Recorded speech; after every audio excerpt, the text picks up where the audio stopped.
and over to Barry Westwood in Plymouth. Well, the latest news is that Francis Chichester is still something like 120 miles out from Plymouth in the western approaches, in weather conditions which aren't really very favourable to him. But nevertheless, here at shore, preparations are going ahead on the assumption that he will be back with us very quickly. One preparation is spectacular. In 1588, beacons were lit all the way along the south coast of England as the Armada approached. Tonight, beacons are once again being lit. Here you can see the one on Rame Head, the first of the headlands in Cornwall, going west from the Plymouth spot.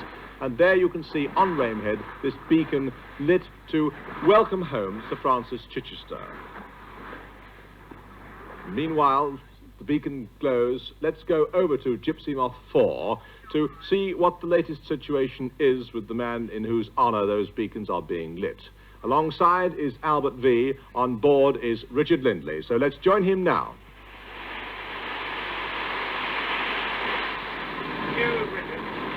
As the beacons begin to burn along the British shoreline, Sir Francis Chichester is lighting his own paraffin navigation lights far out in the western approaches.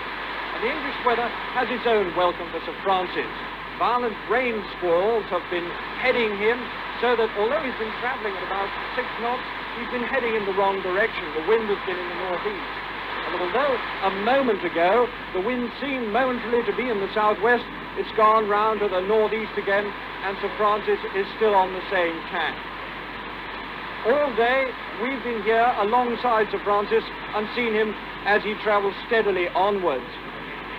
Earlier in the day we got some rather better pictures, rather closer to Gypsy Moth, before the weather made it very difficult for us. Clearly Sir Francis is disappointed and worried that he may not keep his 11 o'clock appointment. Earlier today he told HMS Charleston that all he wanted was wind, but no doubt the thousands of people coming to Plymouth to see him and at his reception tomorrow will forgive him a few hours delay. After all, he's been away for 9 months now. The flotilla round us has continued to grow, and the Royal Navy is here to see that we don't come worryingly close to Sir Francis as he carries on his preparation for his arrival. He's been washing out his shirt today so that he's got a clean one for tomorrow. Let's hope now that it is tomorrow. And perhaps it's just as well that the Navy is here. There's already been one collision between the Queen of the Isles and the William R. Fortunately, no serious damage was done. And our own Dove aircraft, flying gallantly overhead while other planes have been grounded, has had their own accident. A vacuum plant exploded at 6,000 feet, showering the individuals there, our technicians, with scalding coffee. Clearly, since we're still transmitting, the equipment is still all right. The Navy is here to look after him through the night on their radar. Well, earlier this morning, we spoke to the captain of the Garberton, Lieutenant Tom King, on the radio, and we made this recording. Garberton had come up to us in the early hours of this morning. We've seen him put out a small boat towards Gypsy Moth. We rang him up to see how they get on while talking to Francis Chichester. And working her way down now. I've informed her that we're here and she's coming down. Over. Captain, at the moment you've only, I think, 3 other ships for press television here to deal with. Do you expect a big armada to start joining soon? Over. Now that the weather has settled down, this could be possible, but I think your guess is probably as good as mine. Over. We hope it won't be too busy. Anyway, we saw you send a boat off today to have a look at Gypsy Moth. Did you have any contact with Sir Francis? Over. Yes, we had good contact with Sir Francis. He was quite pleased to see us. We asked him if he would like anything, any help at all. Yesterday's papers, for instance, haven't been delivered today yet. But he thanked us very much and said he was quite well, and he's a little bit worried about being no wind and the people and being late to the people in Plymouth. Over. Oh, fine. Glad to hear all is well. Captain, I have with me Commander Errol Bruce. Well, earlier today, Gerald Seymour spoke to Lady Chichester about the reactions which she expected from her husband when he does get into Plymouth and meets the enormous reception which is building up for him here. About the reception he's going to get here. Not a lot. But he'll get, because we've always had a wonderful welcome in Plymouth, you see. And we adore coming here, so I think he'll be prepared for it, because after all, in Sydney... Does he like having these big crowds see him in? I think he likes, like anybody else, if you've achieved something, you must be very pleased to be appreciated. And also, he has always, and we both felt that, tried to share it with everyone with the radio messages that's gone all around the world. And does he seem at the moment to be quite fit? Oh, very fit, yes. I think he's fitter than I am, if you ask me. Very good. And after talking to Gerald Seymour, Lady Chichester went on to Signet of Bewley, which is a very smart motor launch belonging to Lord Montague of Bewley, to spend what she then thought was the day before her husband's report, driving around on Plymouth Sound. Signet of Bewley, of course, was provided because Gypsy Moth does normally have her moorings upon the lovely Bewley River. And there goes Lady Chichester out into Plymouth Sound in Signet of Bewley with Bill Grindy, the harbour master of Buckler's Hard, at the helm. Very nice way to spend your last day waiting for your husband to come home from sea, I suppose. Well, now, when in fact will he come home? This is the problem. At the moment, it's almost impossible to hazard anything more than a guess. It's just possible, I suppose, that he might make it in daylight tomorrow. But I think this is very unlikely, and that it's much more probable that we shall have to wait until Monday for our special programme, Holmes the Sailor. That's all from ITN for tonight, so good night.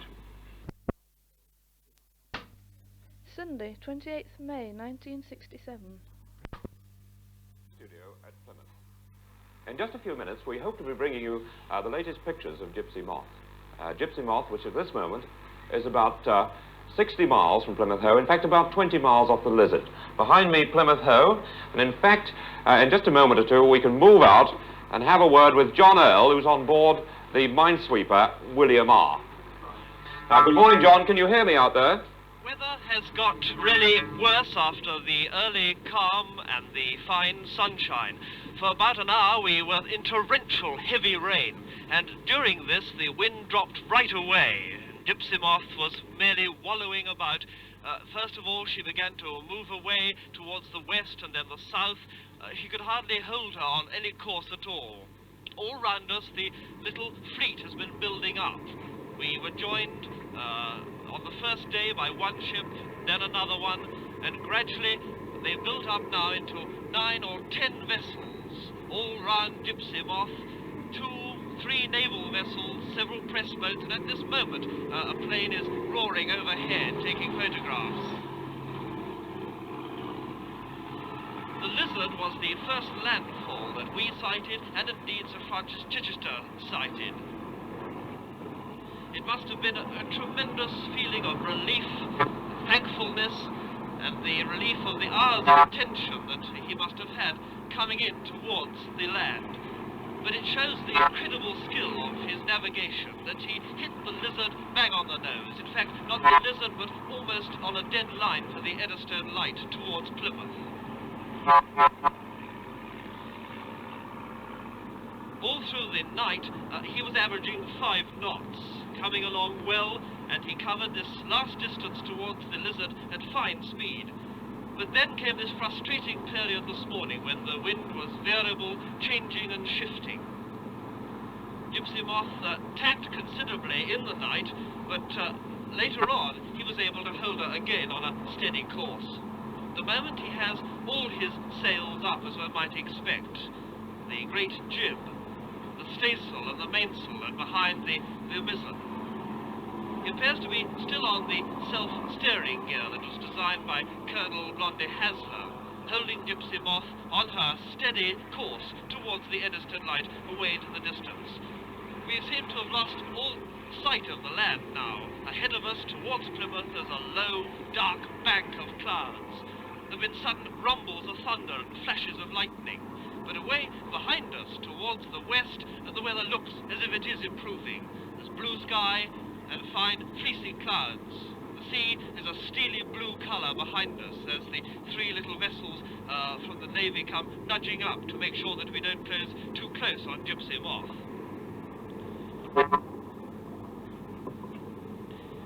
We have seen Sir Francis Chichester on deck several times. He's been up there dealing with the halyards, coping with changes of sail.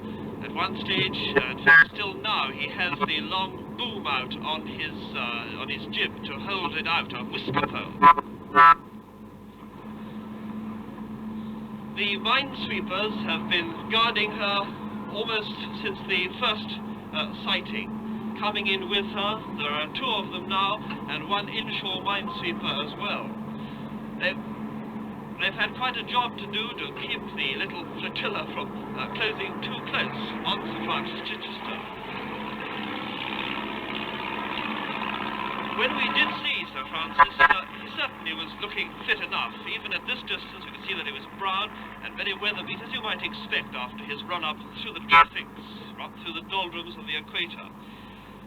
But of course, a man on a single voyage would have to keep himself physically fit. Illness and sickness to the single-handed sailor could be one of the worst enemies. It could, of course, be utterly disastrous. But it keeps, or needs, a strong discipline, self-discipline, to make himself cook and eat and look after himself, even when he doesn't want to, through tiredness or seasickness. And Francis Chichester does indeed suffer with seasickness. A good, balanced diet, obviously, is essential. We've heard the tales of scurvy on the old sailing ships because of insufficient vitamins and so on. Sir Francis finished the last of his oranges and grapefruit early in May, and his fish eggs also. But the other important thing, of course, is cleanliness and hygiene. But these are all the physical problems. What are the mental problems? He's had a long, lonely, desolate voyage. And this, again, is a tremendous question of self-discipline. Well, the weather, as I say, is improving. The wind seems to be springing up in the right direction from the northwest, and this is driving Sir Francis Chichester on towards Plymouth. At this speed, he might just get there before dark, but it's all in the hands of the wind. John Earl of the William R. So just to check on the latest news in Sir Francis Chichester's position at this moment, he's about 20 miles off the Lizard, which is about 60 miles to go from Plymouth Hoe. Well, now back here in Plymouth, the streets are not too busy this morning. It's a windy morning, but it isn't raining. The crush barrier's in position on the famous Hoe, which forms a natural grandstand. A crowd of about 50,000 expected up there. And although Plymouth is reported to have been very busy in terms of hotel bookings, there aren't many people in the streets. Most of the activity, of course, centres around the Royal Western Yacht Club, where Sir Francis will arrive and be greeted by the Lord Mayor. But a great number of the people you can see have just wandered down casually in the last few minutes, and they're not hanging around because, of course, they've heard the latest news. And it looks unlikely that Sir Francis will arrive much before 7 o'clock at the earliest.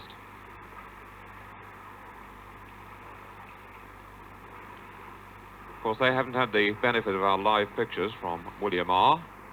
It's not an unpleasant morning, certainly a welcome change from the rain of yesterday. It rained heavily for most of the day yesterday, and people were wandering around, hurriedly getting out macintoshes and umbrellas and then putting them away again. Just move ahead now from Plymouth to have a look at what's going on at sea. Gypsy Moth going nicely along in calm seas. So just to restate the position for you, Gypsy Moth now with about 60 miles to go to Plymouth as we look at these live pictures. The estimated time of arrival could be about 7 or 8 o'clock tonight, which of course will produce an interesting problem for the civic authorities who laid on such an enormous welcome for Sir Francis. But we, of course, will be keeping you up to date from time to time with the position here at Plymouth. So there we are with that final look at Gypsy Moth live, about 60 miles away. We'll return you now to the studio in London. And the flags at Plymouth tell the story in a way. When you were with us some time ago this afternoon, they were streaming out in a very fresh wind. But the wind has dropped in the last hour. It started raining here a short time ago, and as the rain stopped, the wind dropped, and we're not quite sure what conditions are like out at sea. But let's move out to sea now and join our cameras aboard the minesweeper William R. And there is Gypsy Moth, seemingly making reasonable progress at this moment. On board the minesweeper, William R., is our reporter, John Earl. John, what's it like out there now? Have you got much wind? No, the wind, I'm afraid, is dropping. She's making goodish progress, but it's only about 3 or 4 knots. There's been a considerable drop in the last hour, unfortunately. The flag, the white ensign, is trailing out in Gypsy Moth, but this, of course, is her forward movement which is causing this. The fleet all round is incredibly crowded in on, as you can see. The great mass of ships are moving forward. And some time ago, we had the excitement of HMS Eagle, the aircraft carrier, coming right up through the whole length of this armada. The crew was up on deck, on the flight deck, and they gave Sir Francis Chichester a cheer as she moved on through the fleet. And now she's a faint speck on the horizon, moving on towards the east up channel on exercises. In just about an hour's time, the tide should turn in favour of Gypsy Moth. How do you see the timetable, over the next hour or two? Well, at 4:30, she was still 19 miles from Rame Head. And this is 5 knots, it would take 4 hours. That's 8:30. At 4 knots, it would take 5 hours. That's 9:30. At 3 knots, well, it's over 6 hours, and this would be into darkness. So he's got to pick up to average 5 knots to get in by 8:30, and at the moment it looks as if he is perhaps only on 3.5, 4 knots maybe, and as you say, the tide is still against him. The tide turns, though, as you said, at 6 o'clock, so as you've been reporting most of the afternoon, this remains the crucial time. This, I think, when the decision has got to be made, yes, just that. He obviously will have to heave to just before darkness to hold off well away from the entrance to Plymouth Sound. And presumably all the fleet which has been in station round him, those that are concerned with the protection, the naval vessels, and those of us concerned with broadcasting and television will obviously have to heave to with him. Whether the little armada of small boats, the small private yachts, the Bermudan sloops, the ketches that have been with us for some time of the afternoon, whether they will also heave to for the night, I don't know. I doubt it. I should think they will probably try to make landfall themselves. Good. Well, thank you very much indeed, John. We shall be coming back to you later, probably during the news, but I've got Commander Villiers with me, Alan Villiers, who knows these waters extremely well. Just a quick word, Commander Villiers. Do you think in these circumstances he can possibly make it tonight? He'll make it after dark, but I don't think he can make it in daylight now.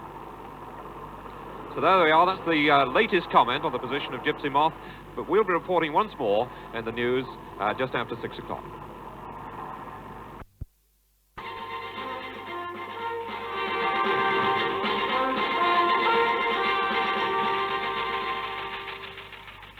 Sir Francis Chichester on board Gypsy Moth 4 is now in sight of home. He's barely 15 miles from Plymouth and the end of his epic round-the-world voyage. Throughout the day, thousands of people have been pouring into the city and gathering on headlands around the Sound. They're waiting for their first glimpse of the man who set out from Plymouth 9 months and 33,000 miles ago. And since early this morning, when Gypsy Moth sailed into sight of England, she's acquired an ever-growing escort of ships large and small.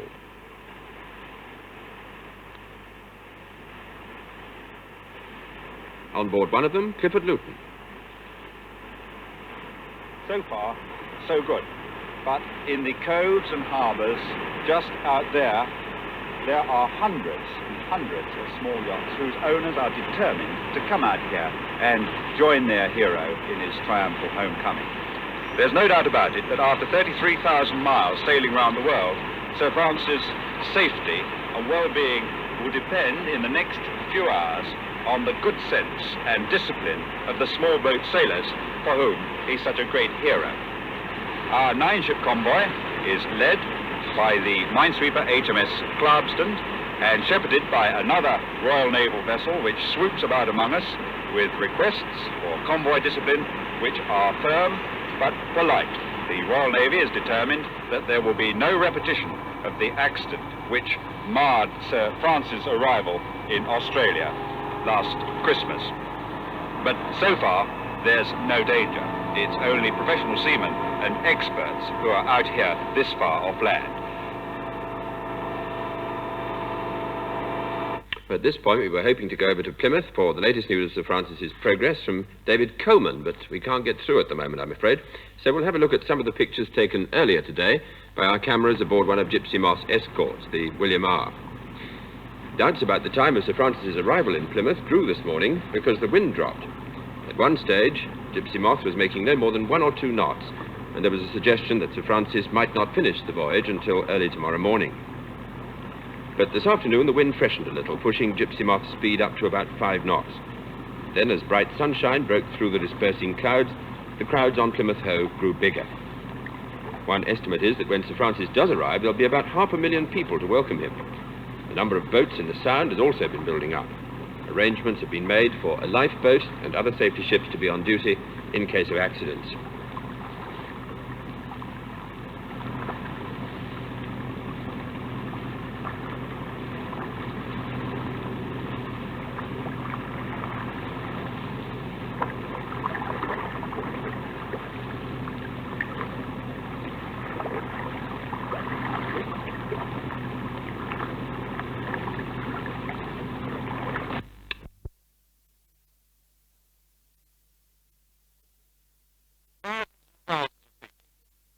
Waiting for the arrival of Gypsy Moth. Some of these people have, of course, been waiting all day. It's a calm, peaceful evening. There's not much wind about, but they're all looking out to sea to try and catch the first glimpse of Gypsy Moth. Well, now, where is Gypsy Moth at the moment? We can go ahead and join our pictures on the minesweeper William R. And aboard the William R. is our reporter, John Earl. Now, John Earl, how far have you got to go now? It's about 8 miles now to the breakwater. This is away in the distance. We can see Brame Head lying in the haze ahead of us, and we can just see the entrance into Plymouth Sound leading in towards the breakwater. 8 miles away through the haze, beyond Gypsy Moth. He's going at about 4 knots at the moment, and I reckon at this speed it should take him about 2 hours. Which, of course, brings us up to a situation which he could be in here at 9:30. Now, sunset is 9:14, so there's an interesting situation developing because although light hasn't totally disappeared then, most of the people here will not be able to see anything after about 9:45. Now, do I take it, John, that you're talking now about his arrival at the breakwater, which, of course, is 1.5 miles or 2 miles away from Plymouth Hoe? Yes, indeed. This, you see, is the actual finishing line for his incredible round-the-world voyage. This is where he will end his 119 or perhaps 120 days sailing. But, as you say, it's another 1.5 miles before he eventually comes onto his mooring in front of the Royal Western Yacht Club. So we've still got a cliffhanger going here. Will Sir Francis decide to lay off Plymouth overnight, which is unlikely because, remember, this is to some extent a race, an ocean race, or will he come in? If he does come in, of course, he could pass the breakwater point in daylight, but he's not likely to arrive in front of the enormous crowds here at Plymouth Hoe before it goes dark. Well, I will keep you in touch at home from time to time with what's happening, but that's the news at the moment from Plymouth. As soon as anything happens firm, whether it's decided or Sir Francis decides whether he'll come in or not tonight, we'll be reporting once more from Plymouth. Out at sea with some 8 miles to go.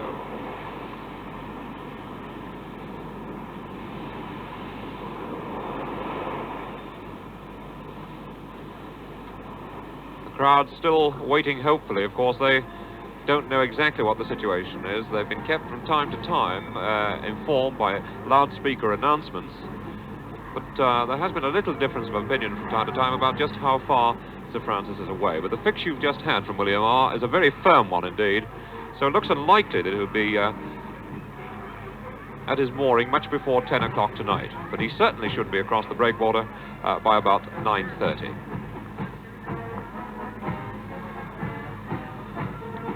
People, of course, still arriving. The police have blocked the streets around the Hoe. And it's still intended that if Sir Francis does arrive tonight, he will be greeted by the Lord Mayor. He'll go into the special car that's waiting for him. He'll drive through the streets, and then he will go on to the Guildhall, where within half an hour of arrival, he ought to be able to talk to a press conference. This is felt, and this has been arranged, but in fact the final decision will be left to Sir Francis when he does arrive.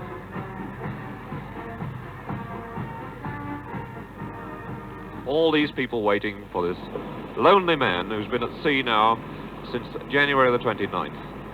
Sailed right round the world. He left Plymouth last August when, of course, there weren't so many people around, very few boats. But now he returns to a welcome, and I wonder if he knows what he's returning to. He certainly has been in touch with the Royal Western Yacht Club about 2 to 3 hours ago, when he stated quite firmly that he wanted to come in tonight. A number of small boats waiting to go out, and there are the Geminis that will escort Gypsy Moth across the Sound and to the mooring, manned by men of the Marine Commando. Of course, when this was planned, it was expected that there would be a fair number of small boats in the Sound. In fact, 1,000 small boats were expected to greet Sir Francis. Because of the lateness of the hour, the Sound fairly quiet at the moment, and it's unlikely that many small boats will go out. Gives you some idea of the wind there, or lack of wind. Sir Francis obviously enjoying the calm and peace of a rather nice evening. These, I think, the best shots we've had yet from our live cameras, 8 or 9 miles out to sea.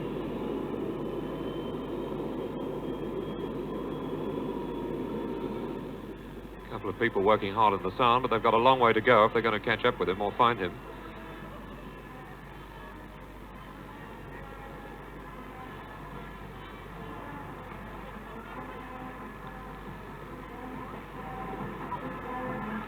Really peaceful scene, the water very calm. But we still have this problem of whether anyone here will be able to see anything when Gypsy Moth finally arrives at her mooring. So with a final look at Gypsy Moth, still 8.5 to 9 miles away, we'll close this transmission, but as soon as we have more news, we'll be reporting from Plymouth. And still the crowd grows on this pleasant evening as the preparations for the arrival of Gypsy Moth and Sir Francis Chichester quicken, as the boat and the single sailor, who's now not so lonely, by the way, approach the breakwater that for him is the end of the world.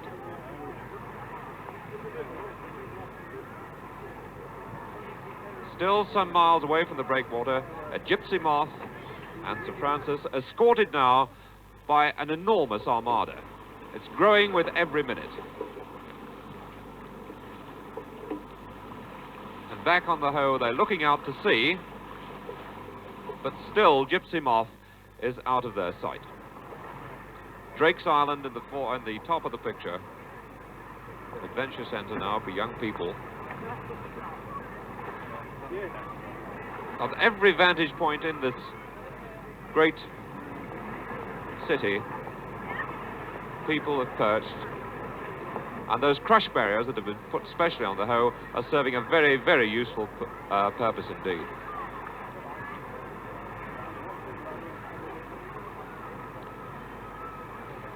The water's still, very little wind indeed. And I wonder what Sir Francis himself will think about this.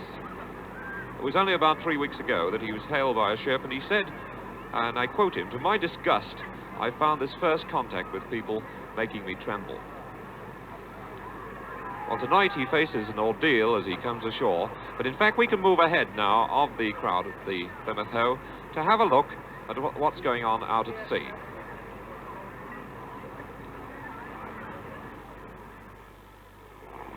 Planes now over Gypsy Moth, and somewhere nearby is the BBC minesweeper.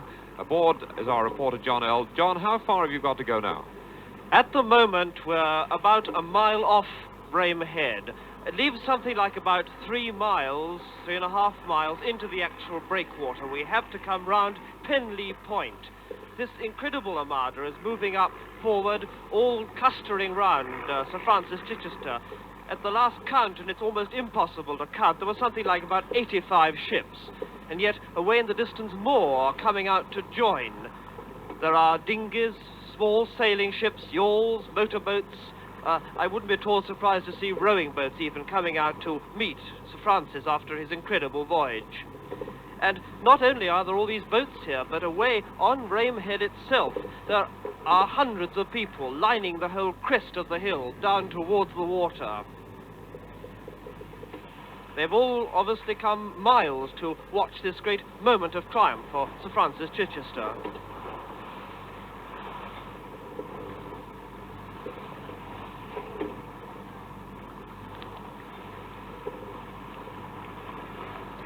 Francis still with a mile or two to go before he reaches the breakwater that marks the end of the journey for him.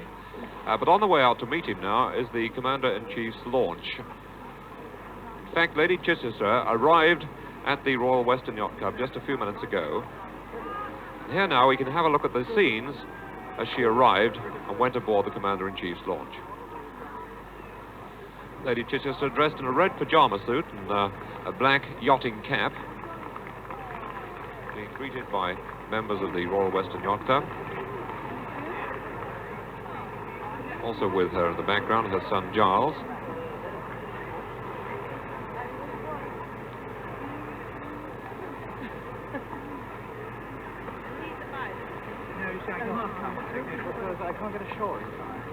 Lady Chichester, of course, who herself has always said that she never had a moment's worry about her husband's safety.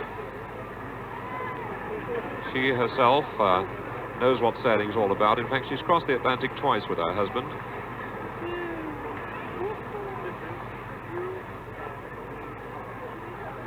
She knows that he's a man who enjoys danger. In fact, she says that when he has trouble, that's just the kind of thing that he likes sorting out. These, by the way, are the steps that Sir Francis will have to negotiate when he comes ashore after 4 months at sea. And it won't be easy for him because, as you may have heard in our BBC transmission last week on Sunday night, he did say then that he'd lost all sense of balance.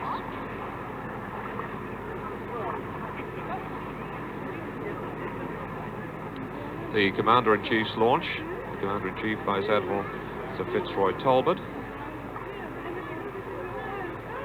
And it's anticipated that Giles Chichester and his mother will join Gypsy Moth out by the breakwater, but the Sir Francis will insist on sailing Gypsy Moth to her mooring buoy just in front of the Royal Western Yacht Club. He's already said over the radio telephone that he does not want a tow. In fact, he could accept a tow as he crosses the breakwater. In fact, he said he doesn't want to do that. He wants to come in himself.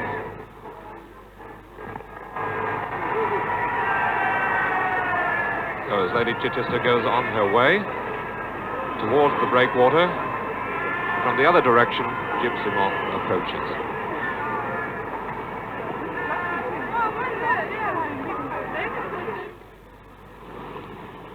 And as we go ahead, it does seem that the Armada's grown out there. In fact, it seems to be even bigger now than it was before. Let's just check with John Earl, if we can, exactly how far he's got to go. The whole Armada appears to be rounding, or coming certainly very close to rounding Penlee Point. This leaves therefore something like about 2 miles, 2.5 miles to the breakwater and the finishing line at the end of the 119 days voyage from Sydney.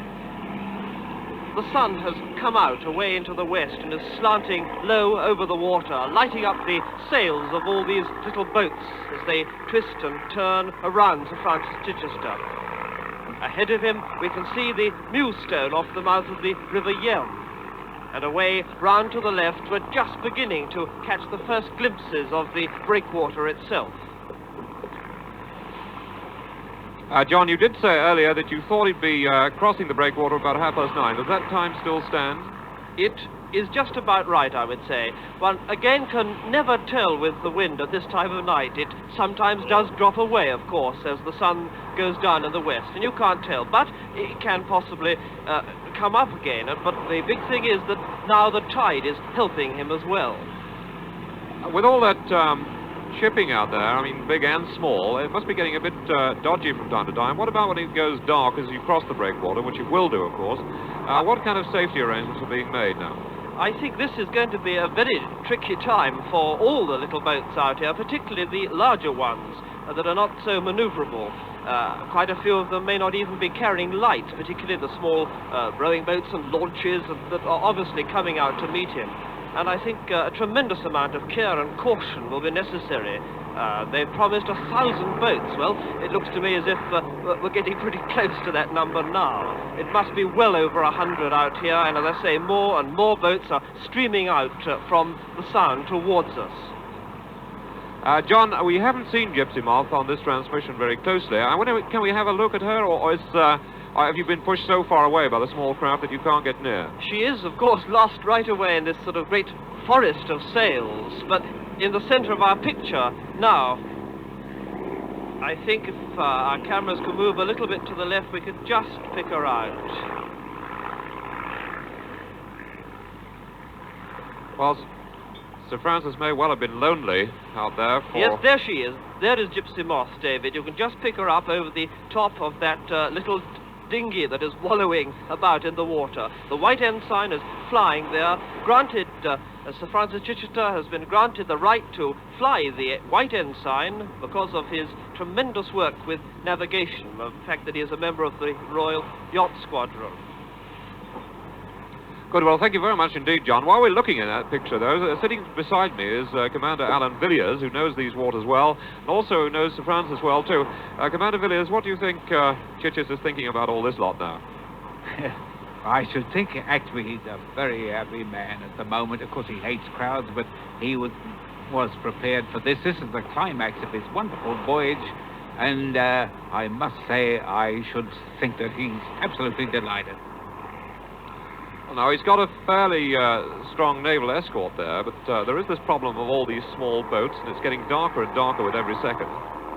Well, they'll keep out of his way. They're all handled by competent people. The water is quiet, the wind is perfect, very nice and light, but giving them all sufficient way and control over their vessels.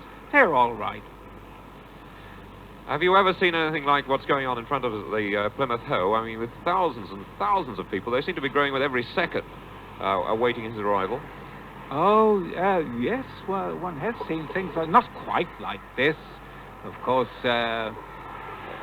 now and again here there have been wonderful receptions of people. When Chichester sailed from here, there was a pretty good send-off for him, too. But I haven't seen quite the numbers that are standing on the Hoe out there now. They've been there all day and they've waited patiently, and now, at last, they get their reward. All right, well, when Sir Francis arrives at the breakwater, he should come in under his own power to the mooring buoy in front of the Royal Western Yacht Club. He'll then cross to the steps, which he might have a little bit of trouble in negotiating, having been so long at sea. The boat, in fact, has been his home for the past 4 months. He will then be greeted by the Lord Mayor of Plymouth and driven across the city to the Guild Hall, where awaiting him will be the pressmen of the world.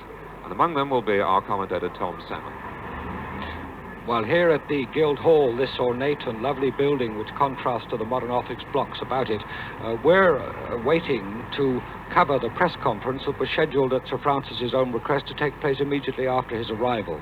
And when he arrives here, he will arrive here at this main entrance, and then inside the Guild Hall itself, he will see, first of all, these magnificent chandeliers. 3 of them there are along the whole length of this ornate roof, and also the lovely decorated windows which trace the history of Plymouth down the ages, and one of them, in fact, is dedicated to the other Sir Francis Drake. Well, at the moment, this hall, this vast hall, which can seat something like 800 people, is empty, but in a couple of hours' time, we expect that most of these seats will be filled by the pressmen of the world. There will be reporters and cameramen from all over the world who will be writing the stories that will appear in your breakfast time newspaper tomorrow. And on the stage itself wait 4 chairs. Sir Francis will sit in one, Lady Chichester will be here, and their son Giles as well, and there will also be a chairman to keep some kind of a discipline in the press conference when it starts. Outside here, of course, in Plymouth itself, it's just one-way traffic. Everybody in Plymouth seems to be marching up to the Hoe, that place where Plymouth gives its traditional welcome to returning seamen. And by contrast, of course, the streets of Plymouth itself look extremely empty, very silent. This is Royal Parade, up which Sir Francis will drive, and out over the top of the Guildhall itself, we look out now over the Barbican, the home of those Elizabethan sailors. In the background, the low hills of Devon, which Sir Francis should be seeing now at any moment. John Earl talked about the Mewstone. Well, that's just around that corner on the left of your picture now. We swing around now to Smeaton's Tower, back towards the Hoe, where Plymouth is gathered to bestow the accolade of its love upon Sir Francis Chichester. We return you now to the Yacht Club. Still people arriving, and we only hope that they'll be able to see something, because, of course, darkness is going to be a problem. Sunset is at 9:14. Effective light goes on for a further half hour or so. And in fact, as you've heard John Earl report, Sir Francis should cross the breakwater and the end of this historic voyage at about 9:30. And he should be on the mooring buoy in front of the Yacht Club at around 10 o'clock. Just a final glimpse there of what's going on out at sea. And somewhere among all those small boats is Gypsy Moth the Fourth. And we shall be back with more news, and indeed we should be able to see the finish of this round-the-world trip in about 35 minutes' time.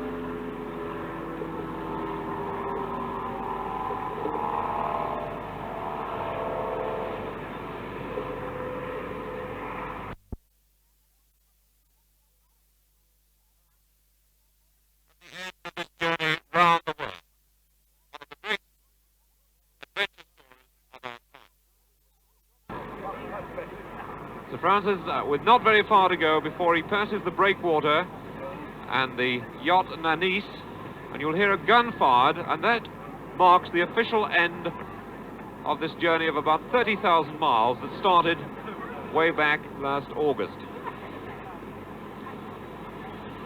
Chichester, 65 years of age, always a loner, a single-hander, second man in history to fly solo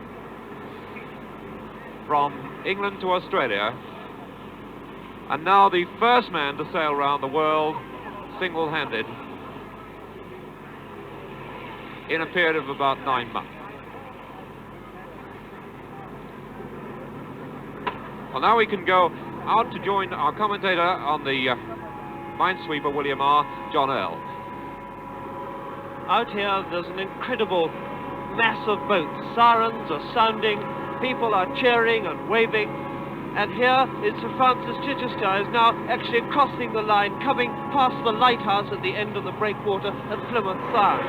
Planes are circling round, swooping down over him. This is a moment of tremendous excitement and exhilaration out here. But I wonder what Sir Francis is feeling about all this. This must be one of the great moments of his life, and indeed he's had a great many already. He's always said that one of the great adventures in life is to have an ideal, an ambition, then to carry out that idea or ideal at whatever cost. And it's been at many times a very close thing for him on his fantastic voyage round the world.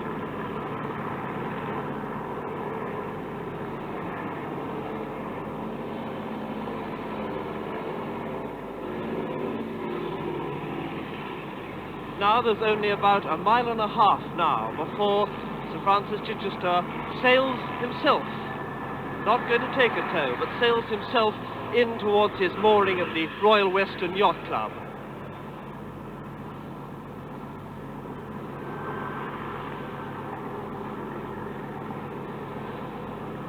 It was always said that thousands and thousands of small boats would turn out to greet Sir Francis. Of course, he's arrived home in the late evening with the light rapidly fading, but he's got a real convoy there with him, and back at Plymouth Hoe the crowd is still growing. He's just about within sight of the thousands of spectators who are waiting, and there's the gun that marks the end of this journey round the world.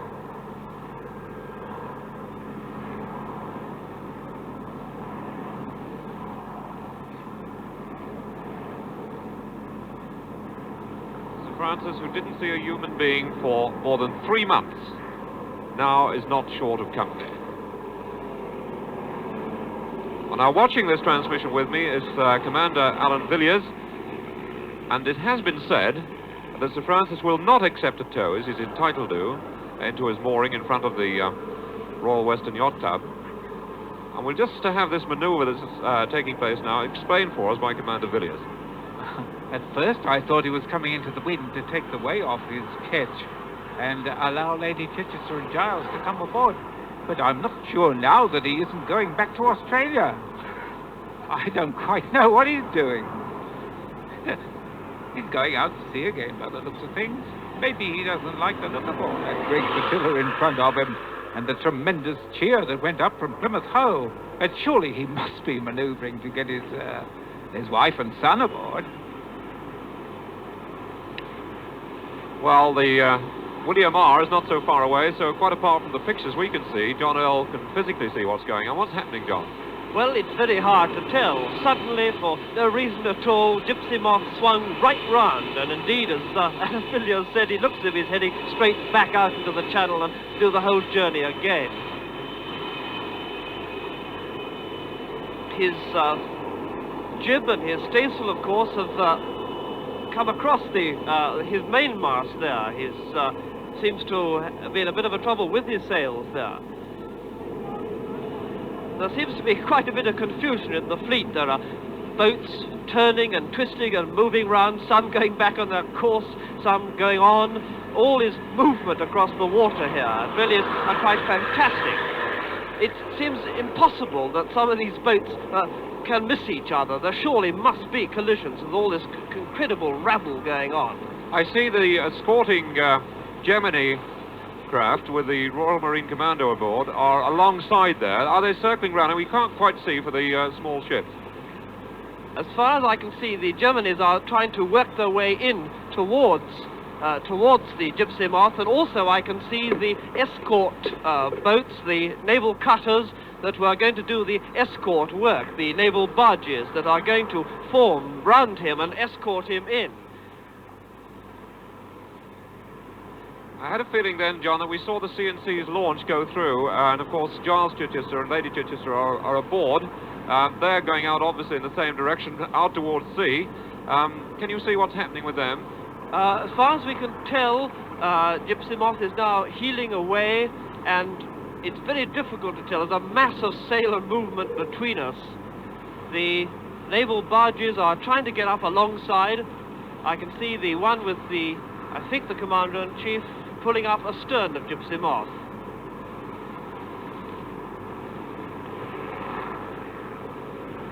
Well, actually it looks as if this moment is the one where he's settling down and going to take them aboard. Crowds wondering what's going on, and of course as darkness descends, they can't quite see as well as you can at home, because on our electronic cameras we can rather pick up more at this stage of light than the naked eye can. But I would think that here you've got a man who's sailed around the world. He's been out at sea there for 120 days, 65 years of age, a tremendous test of mental strength and also physical endurance. I'm just wondering if he isn't settling for possibly remaining out there for the night and having finished the journey officially and crossed the starting line, possibly, I'm wondering if he might be brought in the morning for the official welcome that awaits him.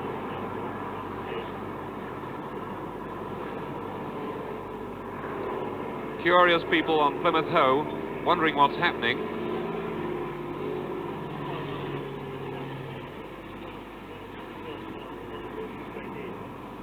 It's rather like Piccadilly out there with Gypsy Moth now right in the centre.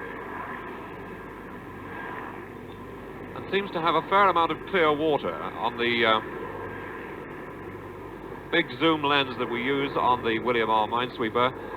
The effect, of course, is of foreshortening, but on that shot it does look as if Gypsy Moth has rather more room than appeared to be so on the other shots. Sir Francis Chichester himself has come right out onto the bows, and he is in fact trying to sort out the sails. He's up there with his jib, trying to get them. They got into a backed position there.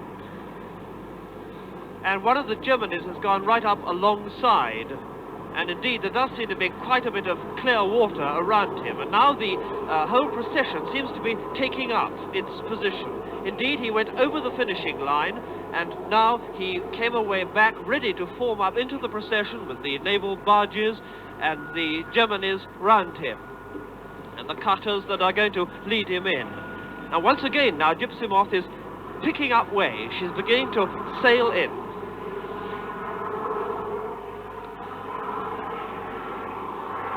Can you see, John, if she's accepted a tow?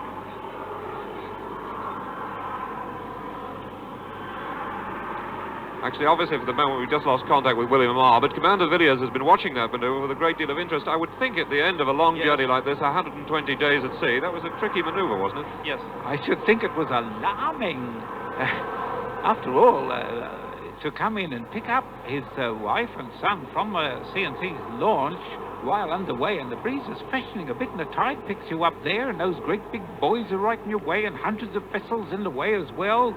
I should think this is the most alarming thing that happened to Francis Chichester since Cape Horn. These are the fire tenders that await and welcome Gypsy Moth, waiting, of course, in Plymouth Sound. Crews on board. The light fading really very rapidly. In fact, from the naked eye, the thousands of people, estimated tonight at about 60,000 people around the streets and vantage points of Plymouth, especially on the natural grandstand of the Hoe. At this moment, they can't see with the naked eye quite what's going on out there. Francis Chichester's taken down his staysail, and he obviously has other people aboard to help now, and he's coming in for this tricky passage in this pretty strong tide that runs in the Sound here, to pick up his old boy in front of the Royal Western Yacht Club, and that's going to be a moment too. I was pretty glad myself to see Giles nip nimbly on board, and he'll help with that. Well, here he comes, doing very well. In fact, the plan was to put Lady Chichester aboard, and also her son Giles and Major Thompson, a relative. And it rather looks from that shot as if they've got even more company as well. Of course, on the way into Australia, you may remember that Chichester had some interesting things to say about Sunday drivers. And he's got a fair number of Sunday drivers out there with him today, but seems to be in good trouble, good order, no trouble at all. A press boat bumped him on the way into Sydney. It produced some interesting comments from Sir Francis, but it rather looks as if this time, with the escort of Marine Commando Germanys, he's being kept well clear of trouble, and really that maneuver was completed remarkably smoothly. Now, also watching this broadcast with me is someone who knows what it's like to spend many days alone at sea, Derek Kelsall, who's taken part in the transatlantic single-handed race. Derek, during the period you were at sea, 30-odd days, I think it was 33 days, what about this business of loneliness and the mental strain of being alone? I think under these conditions where you're sailing alone, probably the biggest factor is your progress. I think as long as you're moving in the right direction at a fair speed, everything's happy and shipshape. It's very... the jobs that you have to do are not difficult at all. It's when the wind turns against you, or even more particularly, is when there is no wind. This can be most exasperating, and it really does destroy the morale of the crew aboard. Sir Francis, of course, is a vegetarian, and on the way over to make sure that he got enough green food, he's been growing mustard and cress on the ship. What did you do about that across the Atlantic? Oh, I guess I prefer to open tins by that way. So still about a mile to go before Sir Francis reaches the buoy in front of the Royal Western Yacht Club that marks that is Gypsy Moth's mooring. And as we look across Plymouth Sound, more and more small ships are going out to meet him. They're still going out there, and in the sky above, there's no shortage of activity up there either. We've had a Gypsy Moth flying around too. A Gypsy Moth and the same year as the aircraft that Sir Francis flew from England to Sydney in 1929, and became the second man in history to fly solo from England to Australia. You may remember that this remarkable man made what he described as a bad landing. He said, "I landed in Sydney because I was so excited in a series of rapid hops." But he's obviously got used to these lonely journeys now, and really this is a very polished piece of sailing that he's produced as he came home at the end of this long journey. He's taken the mizzen in now and got the ship under very handy sail for coming up to the buoy. Of course, Sir Francis chose himself to sail in from the breakwater, and one would expect him to do a thing like that, to accept a tow at the end of a 119-day passage from Australia by way of Cape Horn. That's not for him.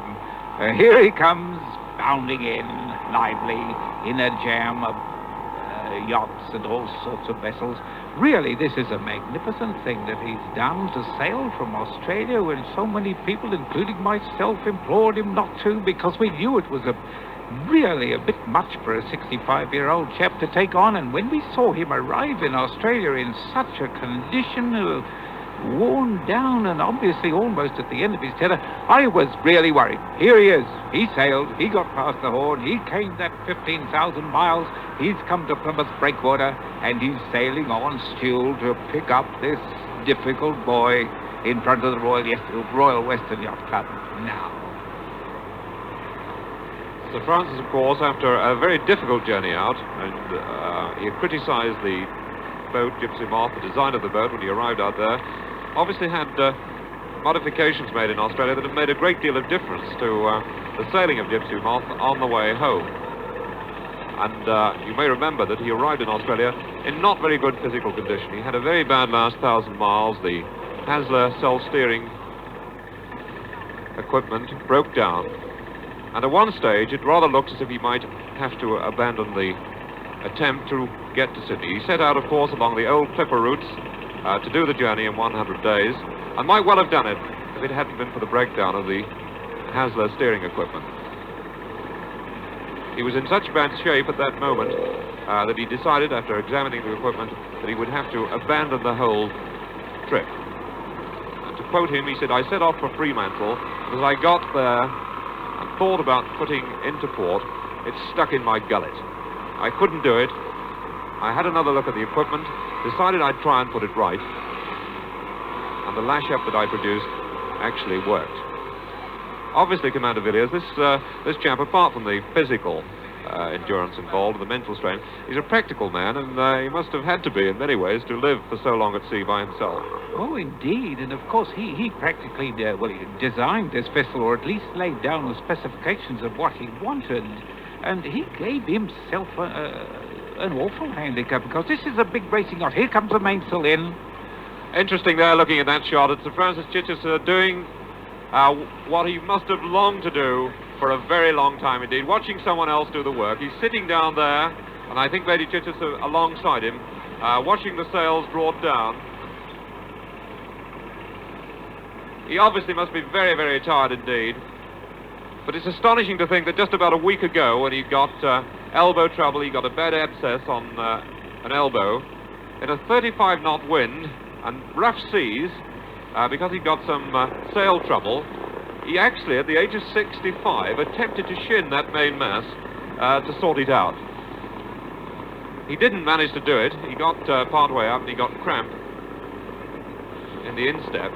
But just imagine that, a man of 65 even attempting that on dry land, never mind at sea. To take a racing yacht, 38-foot waterline, 53-foot overall, needing a crew of 6, and off he goes by himself. You know, only Francis Chichester would do that. I might say, I think only Francis Chichester, under God, would get away with it. Derek Kelsel's smiling as he's looking at these pictures, and of course he knows just what it's like to sail single-handed. For you, Derek, was it a great test of physical endurance and strength? No, I can't say it was a tremendous test.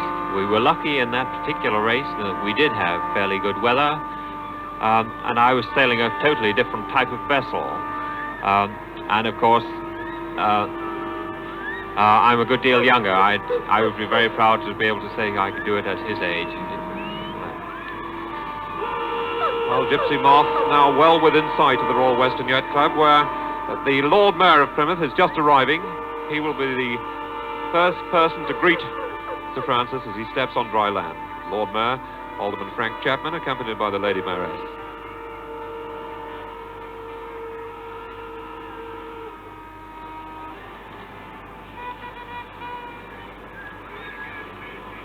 Just going back to have another look at Gypsy Moth, I must say that she looks in very good condition indeed. Been at sea solidly for 4 months, and from time to time, Sir Francis has had time to do a little bit of painting and the odd repair. Just talking to Giles, his son. Giles himself, quite a skillful sailor, and who helped his father during the trials before he set out on this long journey.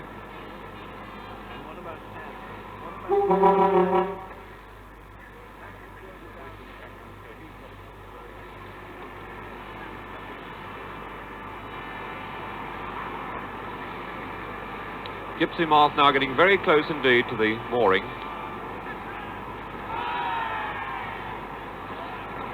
You can see the rust stains now on the side of the vessel, and those have been caused by the wash of the seas in the roaring 40s sweeping right over that vessel. Although she looks pretty big there, and she's standing up with high freeboard and looks nice and stable, down in those great seas south of 40 and 50 and down south of Cape Horn on the whole of the 5,000-mile run from Australia, those seas really were something to come through.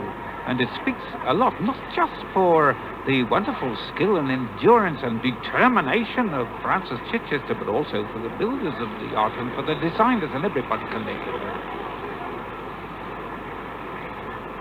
Interesting to reflect on the attitude of Chichester. The only way to live, he says, to the full is to do something which depends on physical action, on the senses, and at the same time on the man-developed parts of the brain.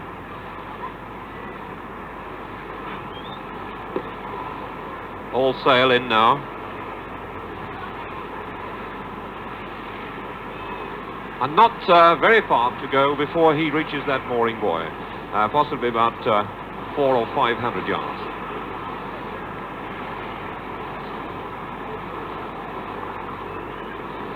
Rachel Moody, the girl who appeared on BBC television last week and who's been in touch with Sir Francis by radio telephone for most of his journey, was saying that he didn't mind talking to people on radio telephone, but after all this loneliness, he was rather shy and worried about meeting them. In fact, that was really echoed by the man himself, who, when he was hailed by a ship on May the 9th, about 3 weeks ago, and I say this as I look ahead of him now to the crowds on Plymouth Hoe, he said, to my disgust, I found this first contact with people making me tremble. 3-month solitude is strong medicine. One may feel all right, but for a while, one's feelings have changed. Well, that was 3 weeks ago. Since then, Sir Francis hasn't seen many people. The BBC launch, Sea Huntress, met him just west of the Azores a week last Thursday, but since then he's not seen many people, and this must be quite an ordeal for him now. Perhaps helped a little bit by the fact it's going dark and he possibly can't see up there the enormous crowds that wait to greet him.